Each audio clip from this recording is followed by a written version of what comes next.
আমি বর্ষা আসিলাম গ্রীষ্মের প্রদাহ শেষ করি, মায়ার কাজল চোখে মমতায় মর্ম লুট করি। আজকে সকালে ঘুম থেকে উঠে দেখি আকাশ কালো মেঘে ঢেকে আছে। মনে হয় এখনো ভোর হয়নি, কিন্তু ঘড়ি দেখে বুঝলাম সকাল অনেক আগেই হয়ে গিয়েছে। শুভ সকাল আমার সকল প্রিয় বন্ধুরা। পূর্ব মেদিনীপুর জেলার ছোট্ট একটি গ্রাম থেকে আমি মানসী। বন্ধুরা, তোমরা যে যেখান থেকেই আমার ভিডিওটা দেখছো, আশা করি খুব ভালো আছো। ছোটদের ভালোবাসা, বড়দের আশীর্বাদ নিয়ে আমি আমার আজকের ভিডিওটা শুরু করলাম।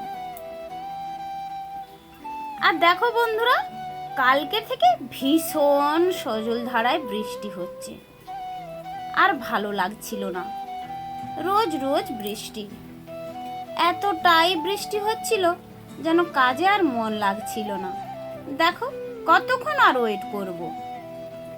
আর ওয়েট করে না করে আমি বাইরে বেরিয়ে পড়লাম সব কাজপাটগুলো করে নিতে, এই যে বাসি কাজগুলো করে নিতে। এই যে বর্ষা দেখো কিভাবেই নেমে গেল, দেখে আবারও একটা কবিতা বলতে মনে হয়ে পড়ল। শনশন হাওয়া বয়, এই আসে বৃষ্টি, দরজা জানালা খোলা, ভেসে যায় ছিষ্টি। তারপর রৌদ্র ওঠে, আহা সে কি মিষ্টি। আবার ঘনায় মেঘ, জোরে আসে বৃষ্টি। ঝাপসা দেখায় সব যত দূর দৃষ্টি। খিচুড়ির দিন এটা, চলো করি ফিস্টি। কি খেতে চাও বলো, করি বসে লিস্টি। ঝমঝমিয়ে দেখো কিভাবে বৃষ্টিটা হচ্ছে। আর এই যে আমাদের পাশে এই যে ফুলের বাগানটা দেখালাম। তারপরে চলো, আমি কিন্তু বন্ধুরা চান করে ঠাকুরকে পুজো দিয়ে একেবারে চলে এসেছি এই যে গরম গরম একটু চা চুমুক দিতে। আর বলো তো, বর্ষার দিনে একটু দুধ চা না হলে কেমন লাগে বন্ধুরা, কমেন্ট করে জানিও। চাটা খেয়ে আমি কিন্তু বসে পড়েছিলাম, বৃষ্টি হচ্ছে তো কোনো কিছু ভালো লাগছিল না, আর কিভাবে কাজগুলো করব সেটাও ভেবে পাচ্ছিলাম না। আর এই যে আমি কিন্তু উঠোনে একটু জল তুলে রেখে দিয়েছিলাম, সেইগুলো দিয়ে আমি কি করলাম, এই যে চা খাওয়ার বাসনটা আমি কিন্তু এখানেই ধুয়ে নিলাম। আর শুধু সকালবেলা শুধু একটু চা খেয়েছি, চা না খেলে চলে না, আমাদের একটু চা খেতেই হয়। তারপরে দেখো আমি এই যে মিট কেসে আমি আমার গ্লাস এবং ছাঁকনিটা নিয়ে চলে এলাম। আর জানো তো বন্ধুরা, আমার না আজকে ভীষণ মনটা খারাপ। কেন বলো তো বন্ধুরা, কালকে না একটা সুন্দর একটা ভিডিও বানিয়েছিলাম এবং ভিডিওটা দেখো এডিটিংও খুব সুন্দরও করে নিয়েছিলাম। তারপর জানো তো কি হয়েছিল, আমি সেটা বুঝতে পারলাম না। আজকে যখন পাবলিশড হওয়ার পরে আমাকে একজন দিদিভাই কমেন্ট করে বলেছিল ভিডিওটার সম্বন্ধে, তখন আমি বুঝেছিলাম যে ভিডিওটা কি সমস্যা, একবার গিয়ে দেখি। হ্যাঁ গো বন্ধুরা, ভিডিওটা একেবারে যাচ্ছে তা হয়ে গিয়েছিল। আমি জানি না গো কিভাবে এটা হয়ে গিয়েছিল, বা এমনটাই হতে পারে এটাও আমার জানা ছিল না। খুব খুব কষ্ট হয় ভিডিও আমরা যারা বানাই, আমরা যে পাশাপাশি বন্ধুরা জানো তো সবাই আমরা ভিডিও বানাই, কিন্তু সেই ভিডিওর মধ্যে কোনো একটা খামতি হয়ে গেলে না ভীষণ মনটা খারাপ হয়ে যায়। আমার আর কোনো কাজে মন লাগছিল না গো, কি করব বলো। তবু মনকে একটু পরিবর্তন দিয়ে একটু ভিডিওটা আবার শুরু করলাম। সান্ত্বনা দেওয়ার মতো কেউ ছিল না, কেবলমাত্র তোমরা ছাড়া। তোমরা আমার পাশে আছো বলেই না এত সুন্দর করে আমি বেঁচে আছি, আর যার কারণে আমি ভিডিওগুলো করতে থাকি। জানো তো বন্ধুরা, আজকে না একাদশী। এই যে বলেছিলাম সকালবেলা আমি শুধু একটু চা খেয়েছি, কারণ কি বলতো, একাদশী না, যার কারণে অন্য কিছু খাওয়া যাবে না। আর তোমাদের দাদাভাই দেখতে পেলে কত সবজি নিয়ে এসেছিল বাজার থেকে, যেন মনে হচ্ছিল সব বাজারটাই তুলে নিয়ে এসেছিল। ওর মধ্যে দেখো আমি দুটো কাঁচকলা, একটা পেঁপে আর এই যে মিষ্টি কুমড়োটাও নিয়ে বসেছিলাম, কারণ এগুলো দিয়ে না একটা সবজি বানাবো। নিরামিষী সবজি বলতে এতে কিন্তু হলুদও দেওয়া যাবে না এবং সর্ষের তেলও খাওয়া যাবে না, শুধু একটু জিরে এবং আদা দিয়ে করব, আর হ্যাঁ কাঁচা লঙ্কা দিয়ে তৈরি করে নেব। আর ওইদিকে আমি পুজোটাও দিতে চলে যাব। আগে ভাবছিলাম সবজিটা কেটে নিই, তারপরে আমি সব কিছু রেডি করে ধুয়ে টুয়ে তারপরে চলে যাব আমি আমার পুজোটা দিতে। মন আমার সায় দিচ্ছে না গো, তোমাদের সামনে এতটা পড়েই আছে ওই দিকে। কালকের ভিডিওটা কিভাবে কি হয়ে গেল যেন আমার কান্না পেয়ে আসছে গো। দেখার পরে না সত্যি ভীষণ ভীষণ আমি ভেঙে পড়েছি। আর আজকের ভিডিওটা দেওয়ার সময় না আমার যেন খুব খুব ভয় লাগছিল, না জানি আবার কিছু এরকম বিপদ হয়ে যায়।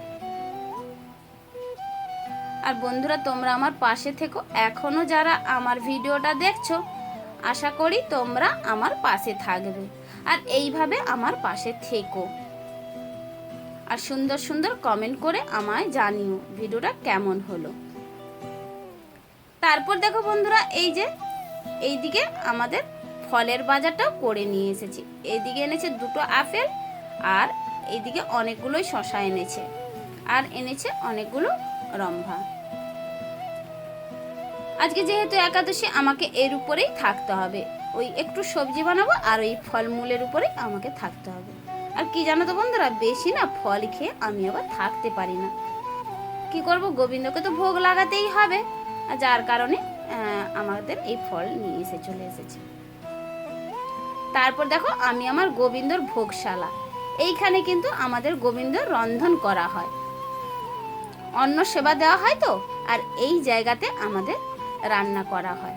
আর ওইদিকে দেখো আমার একজন যা ভোগটা রান্না করবে বলে ওইখানে না নড়ে নড়ে যাচ্ছে, আর আমি এইদিকে গোবিন্দর সেবা দেওয়ার জন্য ফলটা আমি না করে নিচ্ছি।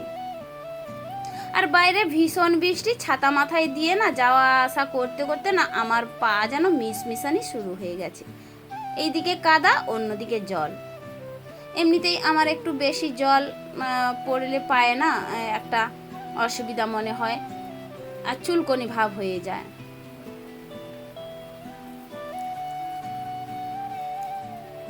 কিন্তু সব সবজি টবজি ধুয়ে রেখে দিয়ে গিয়েছিলাম, এখন চলে এসেছি সবজিটা বানাতে। আর এই যে ঘি দিয়ে আর এই যে লবণ, আমি কিন্তু আমাদের যে নর্মালি লবণটা টাটা খাওয়া হয় ওটা দিয়ে সবজি বানাচ্ছি না, এটা এক্সট্রা একটা কি গন্ধর্ব লবণ না কি বলে, সন্দর্ভ লবণ ওটাকে বলে একটা, ওই লবণ দিয়ে ঘি দিয়ে এবং কাঁচা লঙ্কা দিয়ে আর জিরে দিয়ে আমি সবজিটা বানিয়ে নিচ্ছি। আর হ্যাঁ জানো তো, একাদশীর এই সবজিগুলো না খেতে খুবই টেস্টি হয় গো। জানি না এতে কিন্তু গোবিন্দের একটা মাহাত্ম্য রয়েই থাকে। আমরা এসব সবজি খাই আমরাই জানি। আর বন্ধুরা তোমরা যারা একাদশীটা পালন করো তাদেরকেও বলছি এইভাবে সবজি বানিয়ে খেয়ে দেখো, খুবই সুন্দর লাগবে বা টেস্ট লাগবে। আর কমেন্ট করে বলো তো আমার সবজিটা দেখতে কেমন হয়েছে। কিন্তু সাদাই সাদাই লাগছে, কারণ হলুদ দেওয়া ছিল না, দেখতে তো একটু খারাপ লাগবে। আর এই দিকে দেখো আমি কিন্তু আর সহ্য করতে পারছিলাম না, এসে তেল মাখতে শুরু করে দিয়েছিলাম। এত জল ঘাটতেছি তো, যার কারণে আমি তেল মাখতে শুরু করে দিয়েছি। এই যে আমার গোবিন্দর ভোগ লাগিয়ে আমি এখন চলে এসেছি সেবা নেওয়ার জন্যে।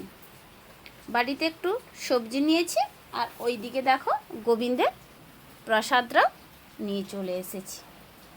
খাওয়া দাওয়া শেষ করে আমি এবং তোমাদের দাদাভাই দুজনে খাওয়া দাওয়া শেষ করে আমি এখন চলে যাচ্ছি। একটু বৃষ্টিটা থেমেছে, দেখো বুঝলে তোমরা বুঝতে পারছো, টিপটিপ করে কিন্তু বৃষ্টিটা পড়ছে। আর ওই দিকে দেখো ওই যে কুকুরটা খালি এধার ওধার হচ্ছে, আর তোমাদের দাদাভাই একটু ভয় দেখালো আর কুকুরটা দৌড়ে পালিয়ে গেল। আর আমি বাসনটা ধুয়ে চলে আসতে না আসতে গমগমিয়ে আবার যেন বৃষ্টি চলে এলো। এই যে বৃষ্টিতে ভিজে ভিজে আবার আমার যেন শরীর না খারাপ হয়ে পড়ে। শরীর খারাপ হলে আবার কি আমায় করবে বলো, আমাকে ঘরটাও দেখতে হয়, আমাকে আবার বাইরেও বেরোতে হয়, ভীষণ কষ্ট হবে গো এভাবে আমার যদি শরীর খারাপ হয়ে যায়। তো চলো এখন বন্ধুরা আমি বিকেলে আবার কাজপাট নিয়ে ফিরে এসেছি। তো আজকে আর ভিডিওটা বড় করতে চাই না, এতটাই। তোমরা খুব ভালো থেকো, সুস্থ থেকো এবং আমার পাশে থেকো।